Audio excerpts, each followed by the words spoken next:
ফেরেশতারা বলল আমিন। রেগে মেগে আপনি আপনার মেয়েকে বললেন জীবনেও তোর কপালে স্বামীর ভাত জুটবে না, ফেরেশতারা আবারও বলল আমিন।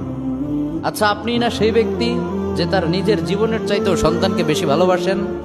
আপনি না সেই ব্যক্তি যে তার সন্তানের জন্য হাসতে হাসতে নিজের জীবনটাও দিয়ে দিতে পারেন? আপনি না সেই ব্যক্তি যে আল্লাহর কাছে নিজের চাইতেও সন্তানের জন্য বেশি দোয়া করে? তাহলে কি করে নিজের হাতে নিজের সন্তানের এত বড় ক্ষতি করতে পারলেন? Doesn't make any sense. Common sense বলতে কিচ্ছু নাই আপনাদের? আপনারা কি জানেন না আপনাদের রাগের মাথায় বদদোয়া করাগুলো ফেরেশতারা আমিন বলে?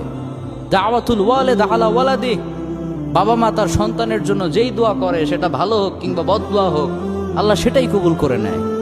এজন্য খবরদার, নেভার কার্স ইউর চিলড্রেন। রাগের মাথায় কখনো সন্তানকে অভিশাপ করবেন না। খুব বেশি রাগ উঠে গেলে তার জন্য উল্টা ভালো দোয়া করেন। কাবা শরীফের একজন ইমাম আছে, ইমাম আল কালবানি, তার মায়ের যখন প্রচন্ড পরিমাণ